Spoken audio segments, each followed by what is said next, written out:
Alrighty, welcome back everyone. It's Garlaanx here bringing you a new Diablo IV video.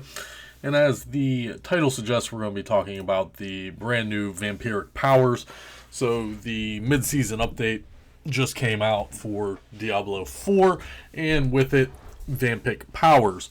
So if you remember, in Season 1, they introduced the Malignant Hearts, and then in Season 2, they intertwined those and brought them back and made them unique rings. So here we are in Season 3, and they're taking the Vampiric Powers from Season 2, and they've intertwined them again. Except this time, they didn't go with items. This time, they went with legendary aspects. So, again, they cut down the list. They didn't give us all of the Malignant Powers, and they're not going to give us all of the Vampiric Powers. So we have, I believe, 6 of them that made the cut. So I'm personally curious to see in Season 4, how are they going to intertwine the Season 3 construct?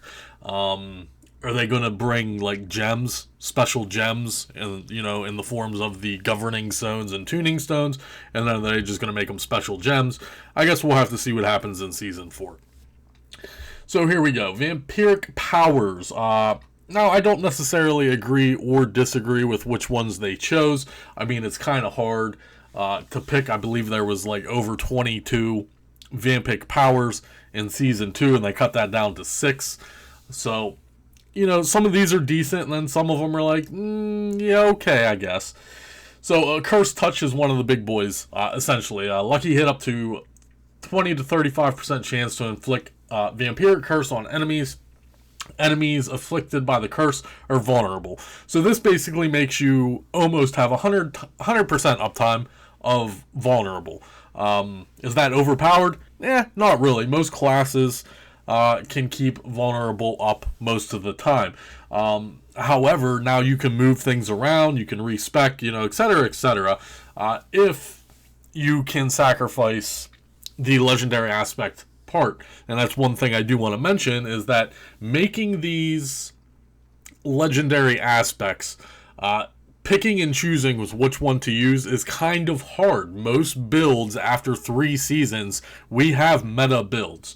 Other than when they nerf classes or skills or abilities, and we have to change the meta, most classes have their go-to meta build. And that's either using a group of uber uniques, and then a few legendary, ancient items with legendary aspects. But you can only have X amount of aspects. So now they're introducing 6 new aspects, essentially. So fitting these into current builds is quite tricky. So again, are you going to try to fit in a Cursed Touch to have 100% vulnerable uptime and moving stuff around? That's up to you. Now, of course, a fan favorite, was Metamorphosis. When you evade, you turn into a cloud of bats, becoming unstoppable for 2.5 seconds. Enemies along your path take physical damage and are inflicted with Vampiric Curse. Your evade cooldowns increased by 5 to 10 seconds. So this is a movement ability. Most classes are either using unique boots, or they're using, an ancient legendary item boot with a legendary movement aspect. So Metamorphosis can fit on most classes, in my opinion, rather well. So we have Blood Boiling. When your core skills overpower an enemy, you spawn 3 volatile blood drops, which are horrible. No one cares about the blood drops. The only thing we care about this is every 20 seconds, your next skill is guaranteed to overpower. So if you can time that appropriately in certain builds, that becomes pretty overpowered, especially on Barbarian, Bloodlance Necromancer, anyone that uses overpower. And you can put this into your rotation for that guaranteed overpower every 20 seconds. We have Hectic. For every 5 basic skills you cast, one of your active cooldowns is reduced by 2 to 4 seconds. Very good for those basic skill users.